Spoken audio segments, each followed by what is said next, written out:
Good morning from Dubai. We are at the World Government Summit, and this is me, Tyler Brûlé, not in Zurich today. I'm very happy to say not a couple of co-hosts, a couple of guests coming around the mic today. Our Inzamam Rashid is here this morning. Very nice to see you. By the way, happy birthday. Thank you. That's very kind of you. Tell us. We don't tell us about what happened last night. Tell us about the day ahead, and just set us up very, very quickly. What are we seeing outside right now? Well, welcome to Dubai and welcome to the World Government Summit. It's going to be the largest World Government Summit ever, apparently. Many delegates arriving into Dubai for what's expected to be a pretty exciting week. And of course, Tyler, this all falls on the backdrop of a tense region right now, I think it's fair to say. So we will be seeing plenty of discussions, plenty of dignitaries along the way over the next few days here. Excellent. Also around the mic today, Ted Kemp is going to be here. He's the Chief Content Officer at the Khaleej Times here. And also we're going to be talking to Rory Reynolds of The National. It is the 1st of February, 2026, live from Dubai. This is Monocle on Sunday. Live from Dubai, this is Monocle on Sunday with Tyler Brûlé. And good afternoon, good morning as well to our listeners around the world. Also, good evening if you happen to be listening on the far side of Asia. I'm Tyler Brûlé, here with you for the next 55 minutes with Monocle on Sunday. Special edition coming from here. Our correspondent in the region, Inzamam Rashid, is here. Of course, you heard him at the start of the program. Good morning again. If everyone missed it, happy birthday as well, that you could sort of make it in on this fine morning. You painted a picture for us at the start of this, and here we are. We say that we're at the World Government Summit.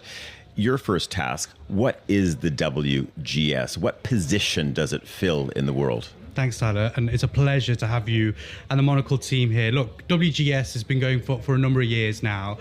We start today with the World Laureate Summit. Many Nobel Peace Prize winners and prize winners from around the world have joined us over the next couple of days. And then WGS formally kicks off on Tuesday. Look, this is a convener of heads of state, of world leaders, of government officials from across the world under the sun here in Dubai at Medina Jumeirah. And it's an opportunity for them to discuss what's going on in the world right now. Of course, a lot of different topics that they brought people in to talk about. AI, the future of AI, how governments can integrate AI into actually creating decisions as they go forward. But there's also a lot of conversation here in particular around how to help the global south. That's a big part of the World Government Summit over the next few days, and we'll see world leaders, particularly from the global south, arriving into Dubai and spending some time here.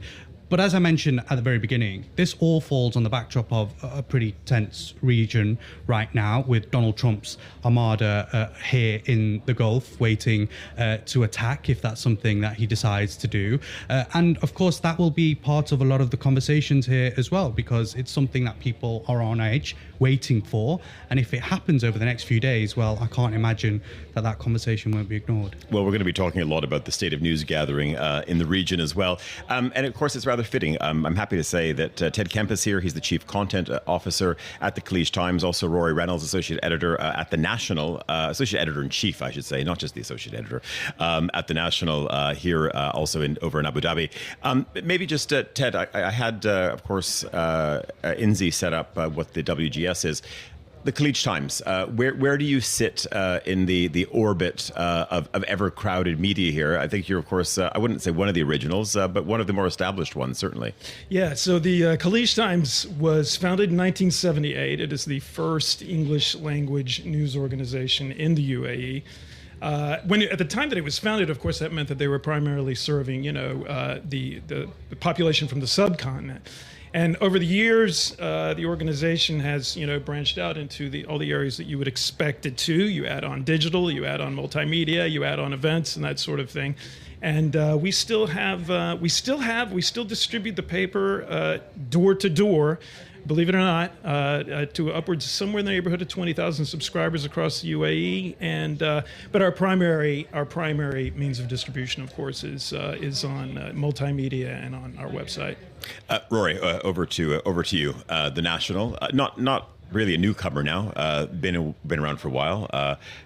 Some of your alumni have worked for us too. But what was the role of the National when it set out? Maybe also how has the paper and the media brand also evolved? So we were established as a newspaper in 2008, obviously with a website, and since then we've evolved considerably into almost a broadcaster in some ways. I think Khaleej Times has done a very similar thing. We have a print product that is still distributed to, everyone from the airports to royal palaces in Abu Dhabi. We have a big following on our website. More than half of our readers are actually outside of the region, and that shows you just how much interest there is in what's going on in the Gulf, what's going on in the Middle East, especially at times like these. We produce a great deal of video content, and have been fortunate enough to attract some really talented people in the last couple of years. So we've gone from being a print product to almost a broadcaster, but we still have that print product that people love to pick up in the morning, and they can smell the newsprint, and that's still important to us too. Okay, Inzi, are either of these gentlemen overselling or underselling what they do and deliver every day? Look, give us your view. Both very trusted titles out here in the region. Ted, of course, just revamped the website for Khaleej Times. A beautiful, fresh outlook, which I think was needed. Fair to say? Yeah, definitely fair to say that. Yeah. It was something that we needed to put forth something more contemporary to the world.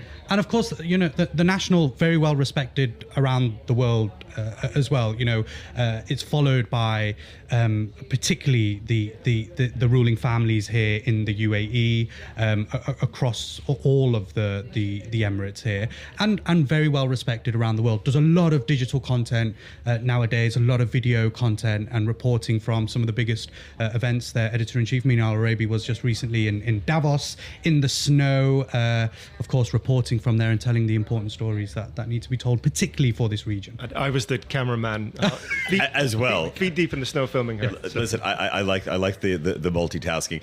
Maybe it's interesting because, of course, we're just off the back of Davos. We've got of course, the Munich Security Conference coming up as well. Monocle is going to be very present there. This is sort of wedged in between. So you have these people descending on Europe. They've got to sort of bounce back here. Do you think that's also, and this is to all of you, but maybe Roy, I'll start with you because you were the one certainly sort of clomping around in the snow. Also a bit of a moment as well, you could say, maybe somewhat cynically, that this is to fill Emirates and sort of the Etihad aircraft to get people to get a little bit of sunshine before they head back to sunny Munich. I think the airplanes are probably full. There's a lot of people come from Europe. There's a lot of people come from the global south, as Inzi says. But yeah, it is, as we were talking about just before we came on air, it is a sort of a date in the diary, and it's become bigger and bigger. When it was launched in 2013 as the Dubai Government Summit, I think it was still worldly in its outlook, but it was, it was a lot more sort of government agencies here. Now it really is a date on the calendar, and you're quite right. It's sort of bang between Davos, which I was at 2 weeks ago, and the Munich Security Forum. You get a sort of an evolution of the debates. So you'll often see the same things on the kind of agenda. You'll see some of the familiar faces, but they do try to. The organisers of this event do try to make it more about the Middle East and more about the global South. A couple of years ago in Davos, the Middle East barely featured the first year I started going, and we've been encouraged that they've started putting the Middle East more on the agenda, but they see a gap for the global South, and they bring a lot of leaders here. Last year we sat down with Mohammed Yunus, the interim leader of Bangladesh, and there's a lot of other people like that here whose voices would probably not be as equally heard in Davos or in some of the other big European events. And there's also a level of facilitation here as well, because they're great hosts. Yes, yeah. I was going to say, you go to up to Davos and with the World Economic Forum, you're writing a big check, and you talk about, I think, maybe to both of you and Inzi as well, when you talk about the global South as well, they're very accommodating. They want to make sure that they are bringing in NGOs. They want to make sure that they're bringing in emerging mayors, etc. And you're also happy to facilitate that in terms of helps when you've got one of the world's biggest airlines as well. But that is maybe a big part of this as well in terms of facilitation. Yeah, not just a great airline, a great airport. It's really easy to get in and out. Very similar to Singapore in that way.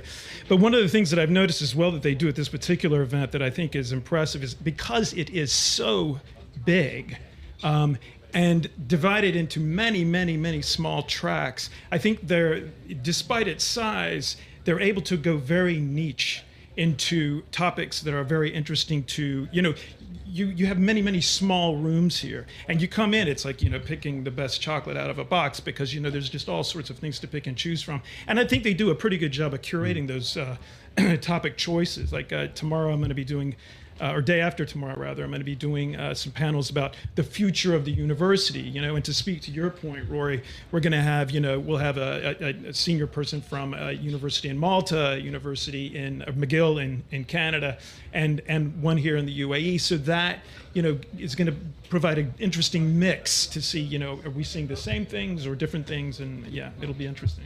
Inzi, from your perspective, how much of this, and it is when you mentioned Singapore as well, because you could say that Singapore was also a great facilitator for all of it, and it was really, you could say it was sort of a learning bank to bring the world in. And of course, you have a conversation. This is about opening up, of course, relationships and really creating a bit of a playbook as well. And is that a little bit into what's going on here too? Bring the world here and you sort of pick the best. Maybe even a few of them might stick around as well. Yeah, I totally agree with that. You've got to remember, that the Arab hospitality, whenever you go into the home of a pretty wealthy Arab family, you will usually go sit in the majlis and sit around the room. This is very much what World Government Summit is about. Is come, sit around the room, have a conversation, discuss the ongoing matters, bring people all under one roof. And, this isn't just heads of state. It's not just government leaders. There are also huge business owners coming to the World Government Summit as well.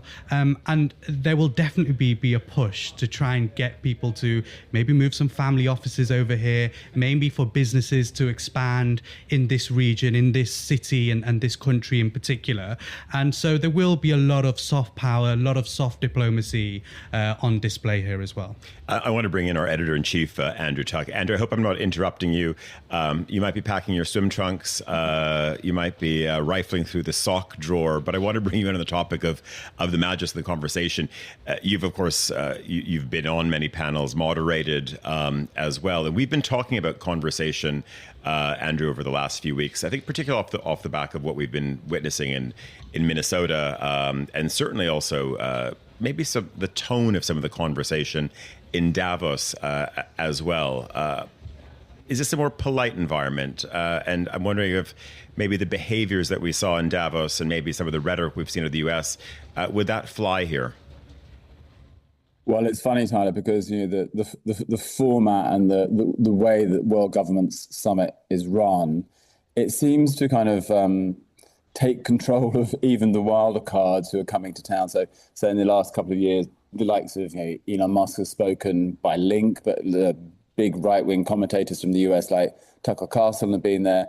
But you see them arrive in the UAE, in Dubai, and for this event, and everybody, they still say what they believe, but they seem very keen to kind of get on with people and make connections. So whether you're the Turkish president or the Indian prime minister, people come to town because they know they're being hosted in the end by the family, by the top tier of leadership in the UAE. And I think it adds a kind of a respectful nature to the kinds of conversations that are happening. And as Inzi was saying about the majlises, they set these up actually in the auditoriums, next to the auditorium, so that you'll find members of the royal family there meeting people and meeting delegates. There's a lot of side conversations go on as well. So it's an extraordinary place to be. And yes, some great conversations and all taking place, it feels, in a way that isn't designed to just make headlines for the likes of social media. Andrew, you've been this is at this gig a couple of times now, but also you're out in the region a lot. I was making a little bit of fun that you're hopefully only packing your short socks. You don't need long socks, Andrew, unless maybe you don't want to show ankle on stage. Mm-hmm. Are you pro or anti ankle on stage, Andrew? With I don't know. In recent times, I've moved to the long sock club, I'm afraid, because of a more of a loafer issue, which is I find with a loafer so many fashion tips. Look at and global news here. I find with a short ankle sock, your sock rides down. So I've gone further up my leg over as time has passed. Look at the information people get. Well, I can see Tyler getting his scissors out. Well, right no, now. Andrew, but I was going to say we could spend a lot of time on this because also sometimes you think that you've got the no-seam socks and then it's a different loafer, and sometimes a little bit of sock peeks through. You know, you might choose to wear a Sanders loafer one morning and the next day you're in a J.M. Weston and the French cut their loafers a little bit higher. So listen, this is these are serious topics that Can do I need just say to one be other thing on this topic? what on socks. Go ahead. The men's grooming thing, which is so important in the UAE. You never see an Emirati wearing a sandal with a hairy hoof. There is not one to be seen. So I think any Westerners coming thinking they're going to kind of like do the low rider sock, just beware that you don't look like some horse in shoes trotting around, because that's not how any Emirati guy looks. Well, Andrew, maybe Inzi could jump in on this topic as well, because I'm wondering, and listen, we have two Western gentlemen here as well who are not quite newcomers to the region, but it is remarkable men's grooming here. And you talk about something that it has started to export a little bit.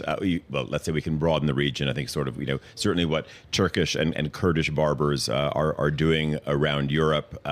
Really sort of, I would say, sort of doing their bit to make sure that all hair is in check. But Inzi, it could be a service actually, because you do see a lot of people showing up from elsewhere in the world, but I would say primarily from the Western world, with crazy eyebrows, furry ears, etc. And I sort of feel that not just the Emiratis, but people from the region sort of look at these people like knuckle draggers coming in. And so maybe there should be a grooming program as part of the warm welcome, don't you think? That would be nice. I think Andrew would appreciate that, definitely. Well, listen, Andrew, I can tell you, I've got you and Luke are already booked in for your session in Jumeirah 2 at your favorite men's salon.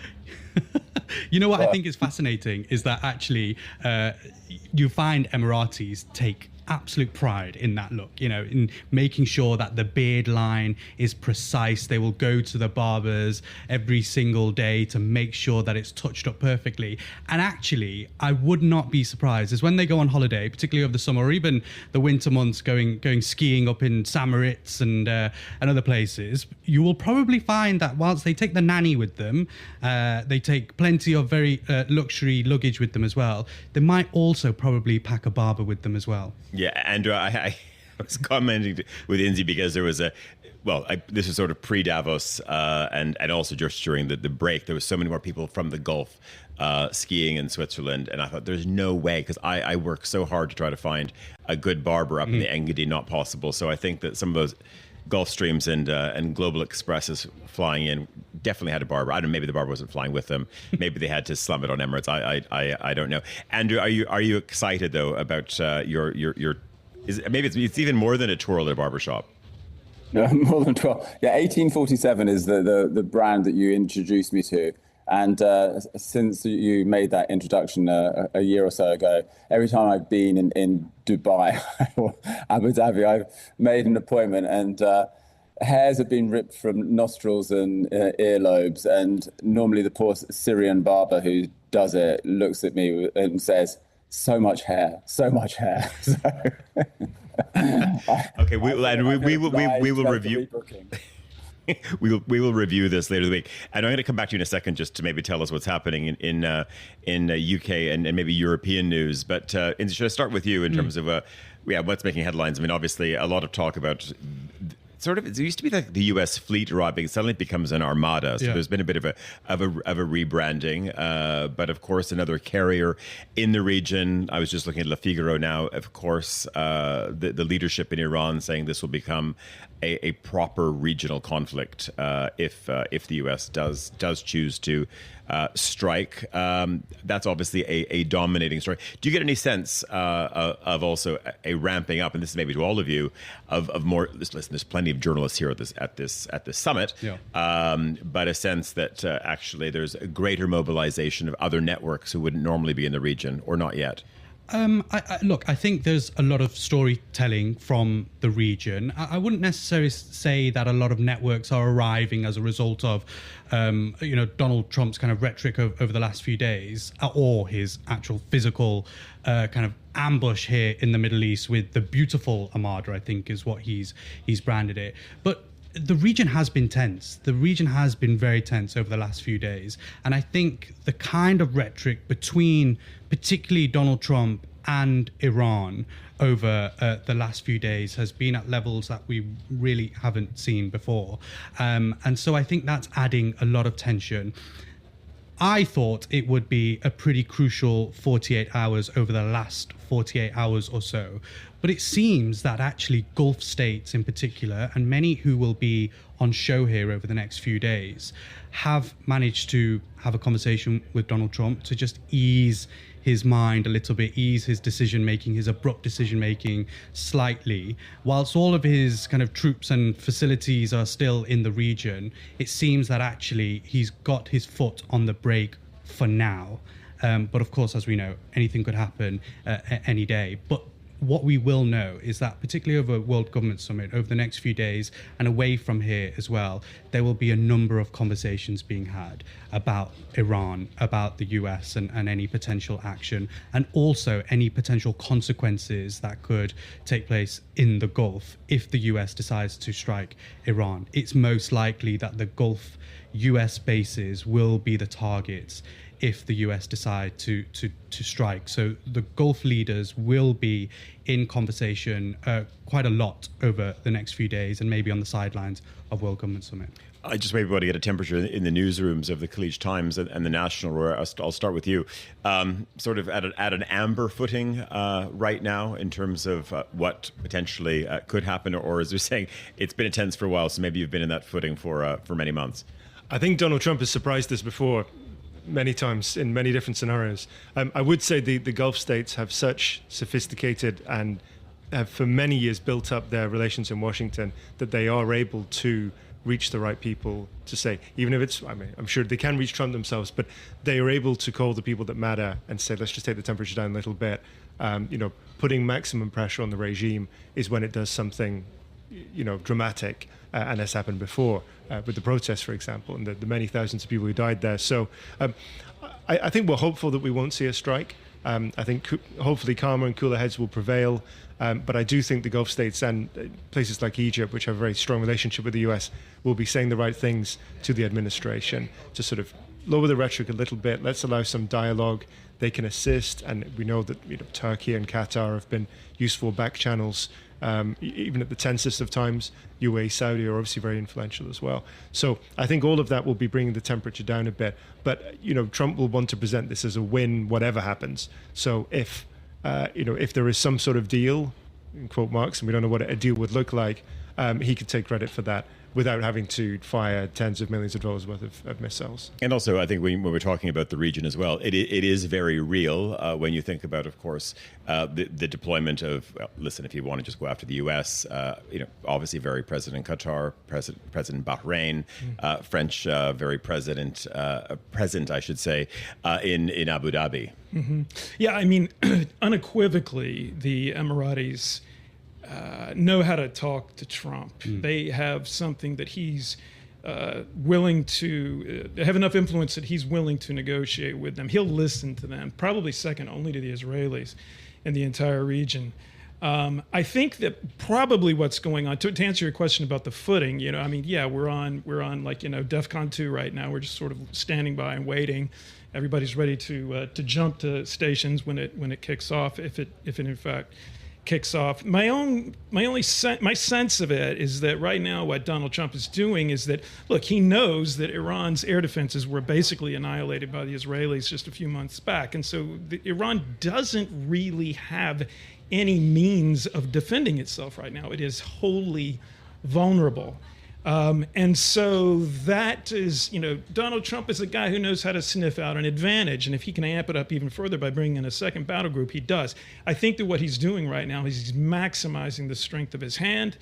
And I think that he will try to extract something from the Iranians. Now, whether that will actually be meaningful or not, I don't know, but I think that's basically where he is right now. Andrew, just to bring you in, because we're just hitting the bottom of the hour shortly.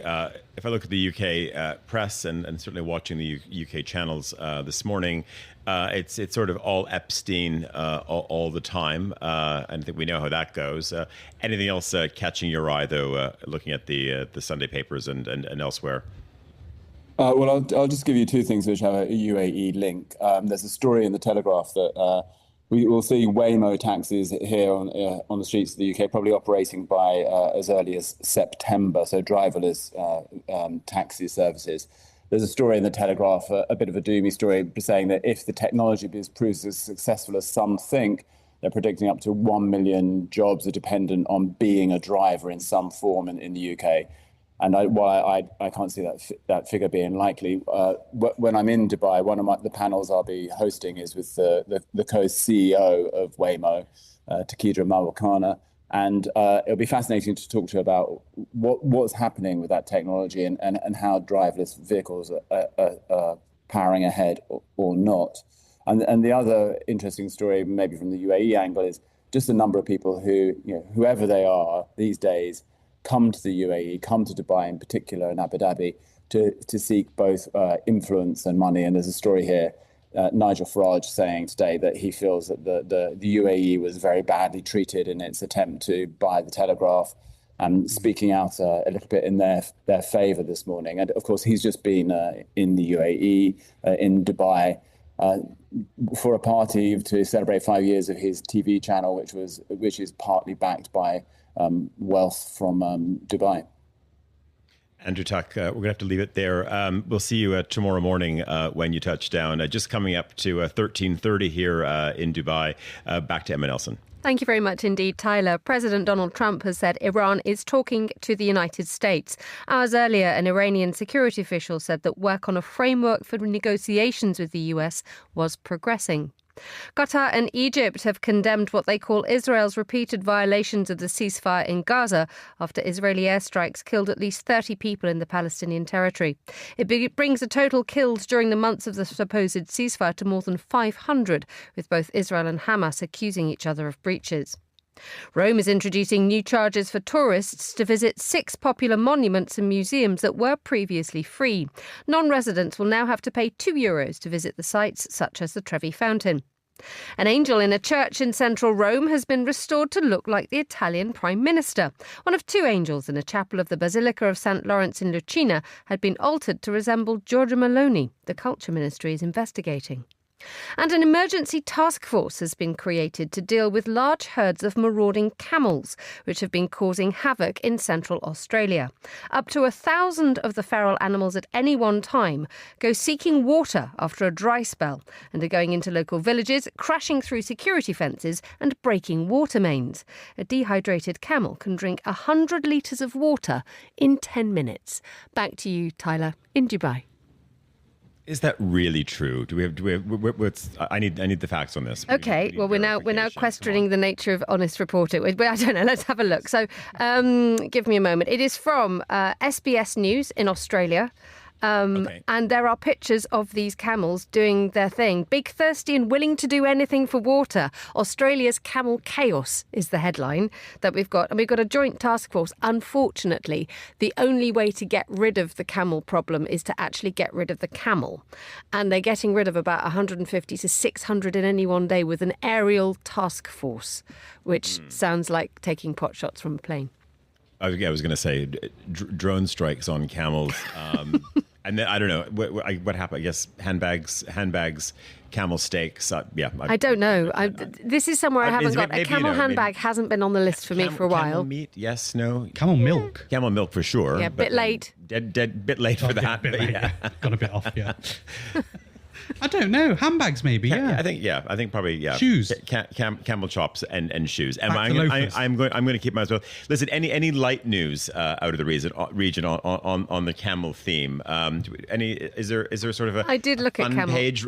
What? Not dead. No, I'm just going to the National or to the Khaleej Times. If I hit the back page, any light relief? There's always racing milk, somewhere. Right? Camel milk. Well, firstly, I was going to say the Saudis or Emiratis would never treat camels like this. shooting them from a helicopter. They have great respect for them. I would say in Abu Dhabi, you have to register if you're a pet owner, and that has made people. So wait, no matter what. So with the government, but if I've got bunnies at home, whatever it is, you've got to fess up and tell them what they have, so they can figure out whether it's legal or. If you've got a whole horde of rabbits in your home, maybe someone should know about it. So there'll be a bit of accounting to be done there anyway. So, but they're not so concerned with rabbits. It's more exotica, isn't it? I think it's exotica and probably stray cats, which is a big problem. It is a big problem. Fierce dogs probably also. That too. Yeah. Wonderful. I agree with this, Inzi. Fierce dogs. Look, I mean, I'm a cat man myself. Right.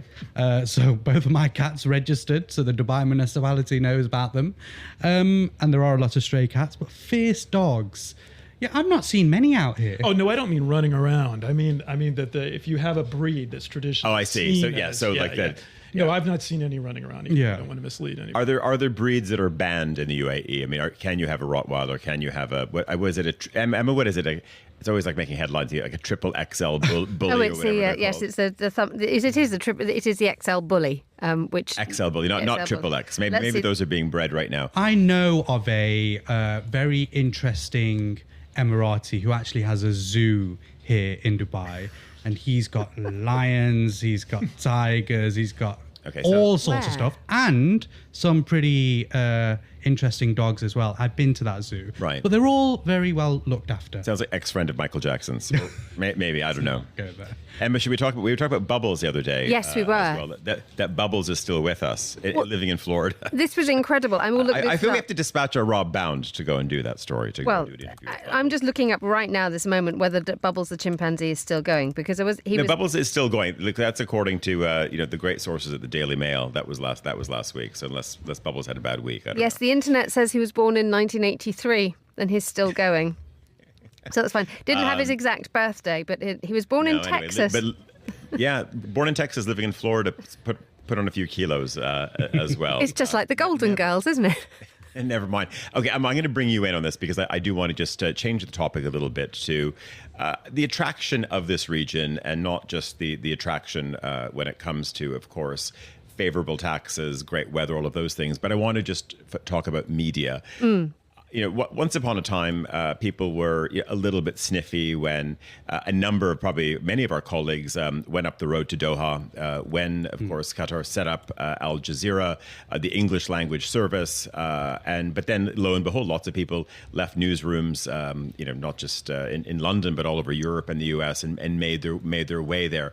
From your very, very comfortable perch in Studio One at Midori House in London, yes. And you look around at your media colleagues, is this region a place of attraction still to be based as a correspondent for, let's say for a European or Western network, or to potentially get a gig, of course, working for one of the news organizations out here? I think it still was. I think the gentleman based in Dubai will probably be better positioned to tell me how newsrooms have changed internally where they are, where you guys are. But I know that there is always that mass exodus, and the minute that the cloud gets a bit too thick over London, people say, I'm just going to ring Al Jazeera. And it's one of those things. What I always find amazing is the fact that in a world where you depend on good news and good conversation, you get a different view from the likes of Al Jazeera, and you get a different view from Al Arabiya. And it's one of those things that it is one of those rare things which is trusted, but it offers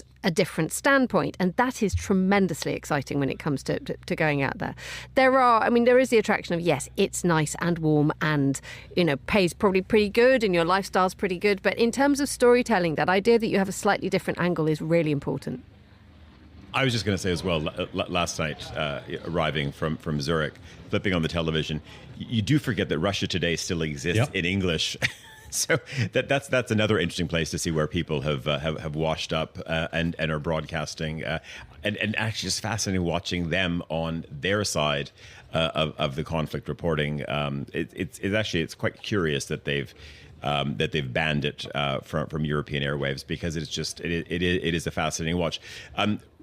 Rory, you've been out here for 9 years. Nine years the national, 12, right? 12, because you were at another paper before that. But maybe just tell us. I mean, your attraction. You were at the Scotsman before. You make your way out here. Is it as Emma says that it's partly of course, to tell a different series of stories. It's a different lens, and my goodness, it's a lens that has really changed over the decade plus that you've been here as well. I think things have changed. Firstly, I think British journalists can occasionally be a little bit, or some British journalists can occasionally be a little bit sniffy about. Oh, you don't say. Really? People who do come to the Gulf or other places, but mainly the Gulf. But look, telling stories about the region from the region with a wealth of talent is a key for success.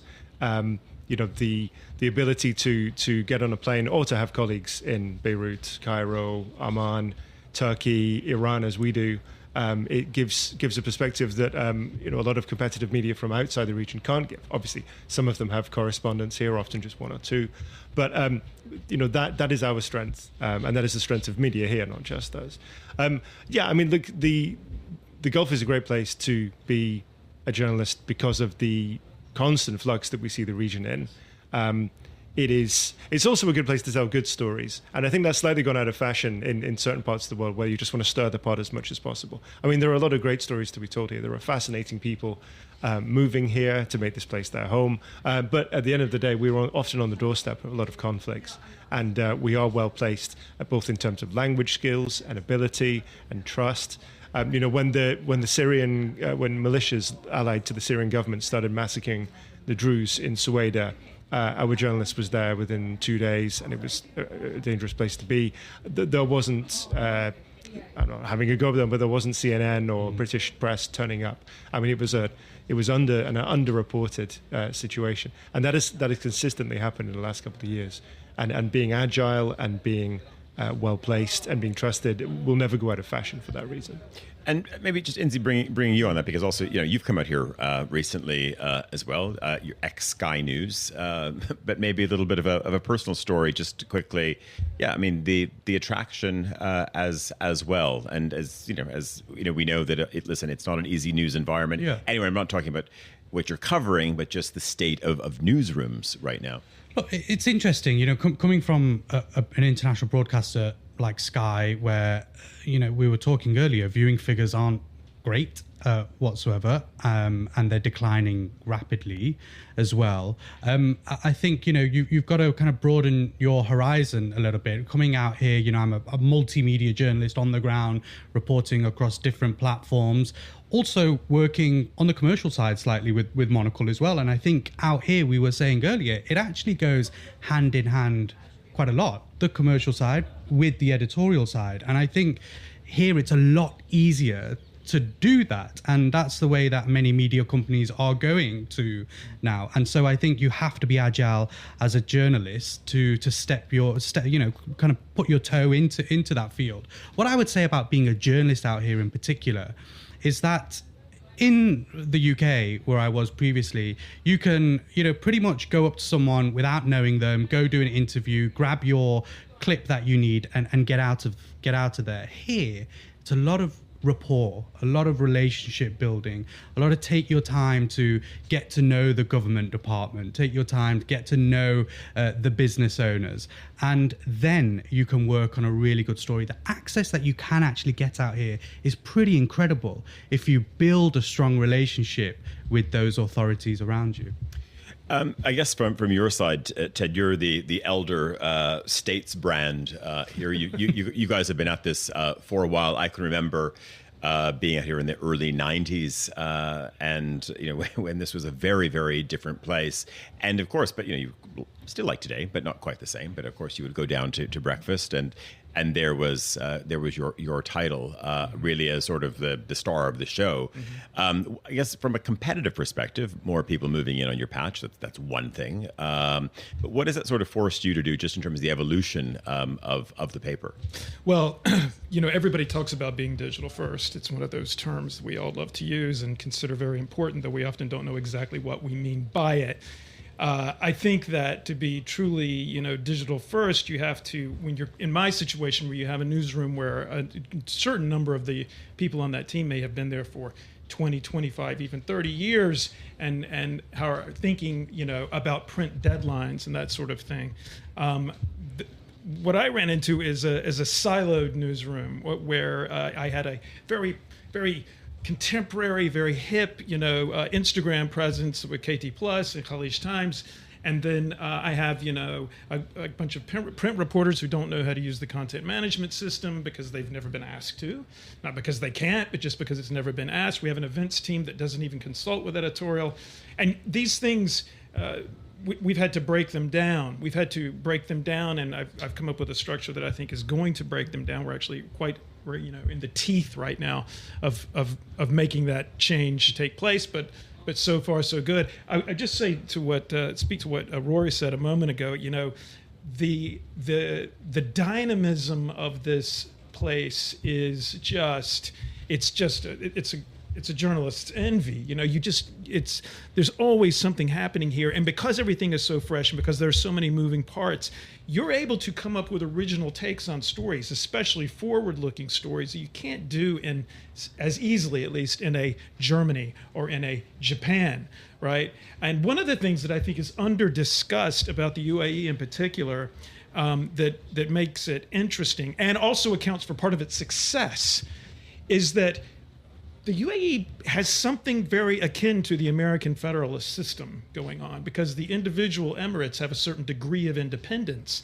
And then in addition to that, of course, you have the central government. And so as a result, they have this very sort of healthy competition, I would call it, between one another. You have right now, you have Dubai, which has moved in front in certain things. You have Abu Dhabi, which is sort of, has the access to government to a much greater extent. You have Sharjah, which has staked its claim in the cultural space, particularly actually the written word, as something that's important to them. You have Ras Al Khaimah, which is now this up and comer. And so when they drive one another, and people who come in from externally, they have the option to shop around, just as you can in the United States shop around between Texas and California or what have you. And I think that creates, it accounts for a great deal of success, and I also think that it just makes things a lot more fluid. What does it mean, though, from let's say a real? I'm saying real, and I'll qualify that because, of course, there are restrictions here. There are restrictions in many corners of the world when it comes to reporting. There is a degree of self-censorship that is not just the case here.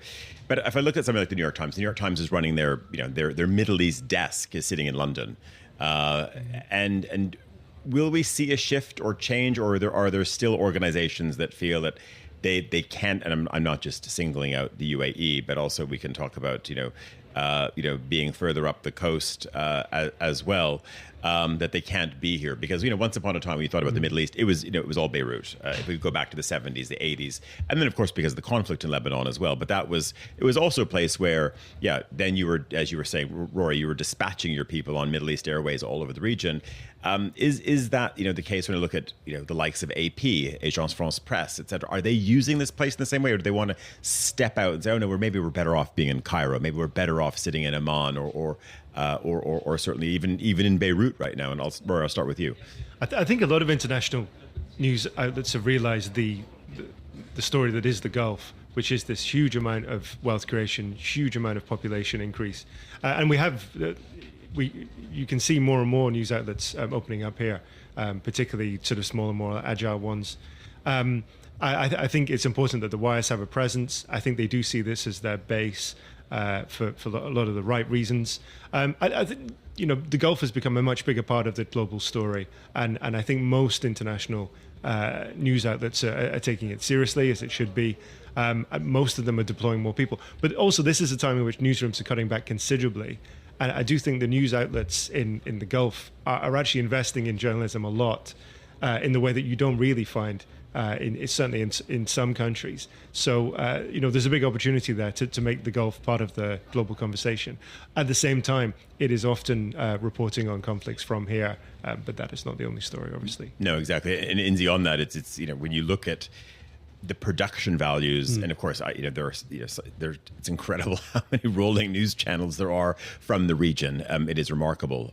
And then, my goodness, I wish I was a news consultant or I was developing graphics or jingles because it is a very, very thirsty market out here. It is, and it's because it's really popular still within the Arab culture. You will often go to an Emirati prime time to me seems live. Prime time seems to me it's like from 11 o'clock onwards in the evening. That is, I mean, it's incredible. Yeah, with all the coffees and of course that's definitely a thing. But you go into any Arab household, and the news will most likely, rolling news will most likely be on the TV, whether anyone is watching it or not. It's there in the background. Arabs actually have a lot of debates on their news channels out here as well, and so you will find that many Emiratis, many Arabs from the GCC are actually obsessed with the news, whether it's in Arabic, whether it's in English. And so they are just interested in picking up a Monocle magazine, picking up the Khaleej Times or the National, and actually reading what's going on in the world and in the region right now. I think what's hugely important about this region when we talk about restrictions, and maybe kind of Rory's been here for 12 years can expand a bit more, but from the conversations that I've had, it feels actually that restrictions have eased, and you can report on stories from the region more robustly, with a lot more rigor as well. That's because they know that the story is within the region, and also because the UAE is heavily involved in what's going on in the region as well. The UAE's tried for a long time to play the kind of lead negotiator, and so I think they will want the world to know that. They'll want the world to know that Ukraine, Russia, and the US were here just a week ago and talking in Abu Dhabi, the first trilateral talks hosted by the UAE. They will want the world to know that they've been heavily involved in the conversations between Gaza and Israel. And so I think there is an element of, okay, well, if the story is to be told from the region and it's about the region, you can tell it. Look, I'll hold my hands up. I've had times where the media officers called me up and said, look, that's maybe a bit too close to the line. Can you tone it down a little bit? And I think it's about relationships again. If you've got a good, open relationship with the people who run the ship here, then there are ways of getting around things, and actually being able to report factually, robustly is important. And I think it's something that you can still do here. Roy, I'll come to you first because Inzi set you up for it. Is it a tricky question? Yeah, give him a birthday present. Is it indeed easier? I guess I come back to Abu Dhabi, for example, being a dateline. I mean, who would have thought? As recently as a decade ago, that you would have seen, of course, very, very serious negotiations, not on a regional level, at a global level, bringing together, Washington, Kiev, and Moscow. I'm not saying it would have been unthinkable, but here suddenly this is on the doorstep of your newspaper. It is, and that is why we were set up originally, because Abu Dhabi was 20 years ago becoming a major financial capital and other things as well. So it's important that we have a respected news outlet to tell the story of that, along with telling the story of the Gulf and the Middle East.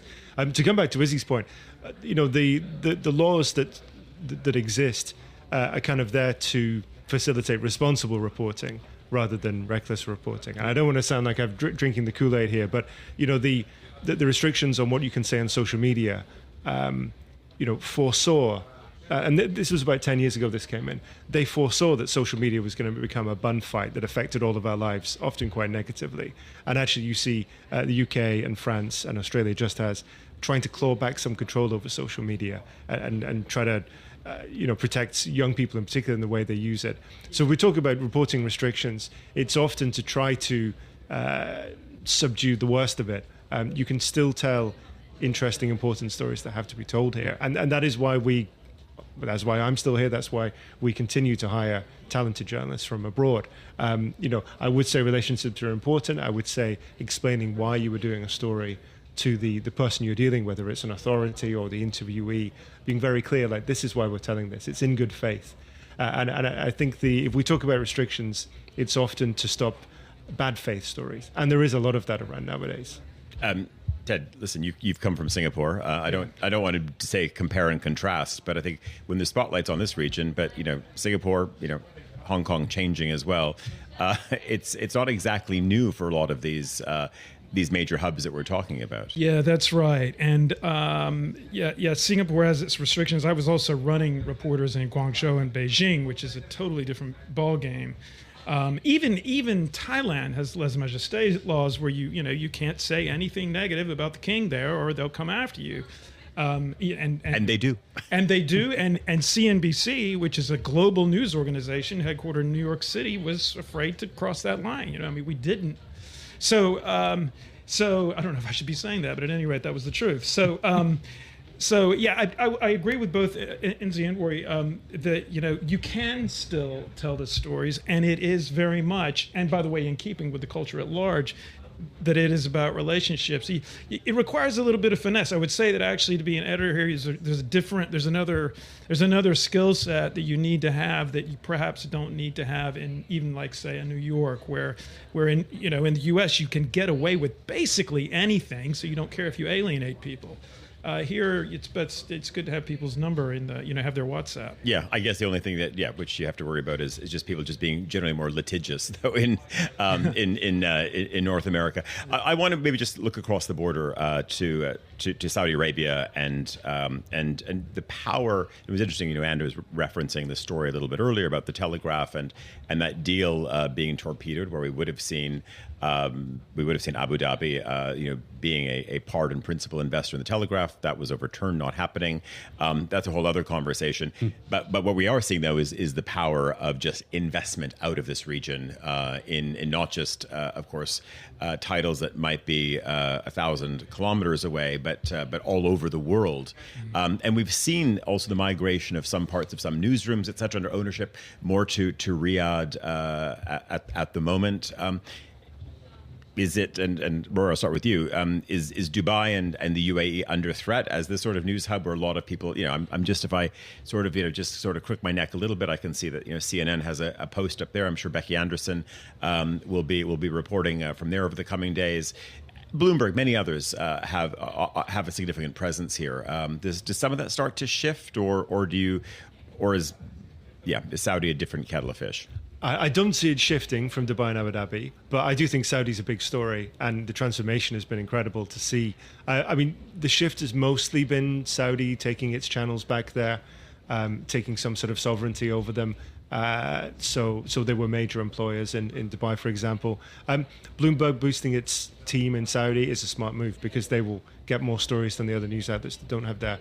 But I don't see the bounce being tipped where there's an exodus from Dubai and Abu Dhabi. I think that it's become a base for the region for local, regional, and international media, and new media and social media-led journalism as well.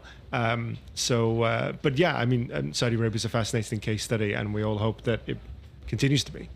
Ted, you're the newcomer here.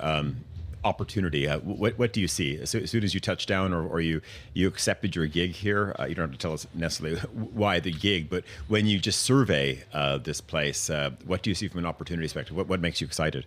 When you have this much change ongoing, it's going somewhere. When I went to Europe, I got there just in time for the Greek financial crisis, and that was exciting because we didn't know which way the Eurozone was going to go. And then when I was in Singapore, I got there just in time for the trade war to begin between United States and China. And obviously Singapore is an awful place in the middle of that. And so we didn't know which way that was going to go. This one is even more, it has even more facets in terms of the dynamism that's going in. Right now, it's not just about money here going externally and buying assets in London or in Europe. It's especially about foreign direct investment coming in here. You're getting companies that don't just seek their funding from here to become a startup, but actually decide that this is where they should be a startup. So, there's from a business perspective, from an economic perspective, it's so transnational, be it labor or technology or capital or investment. there's just there's a lot of angles to attack things from, and that's what's fun.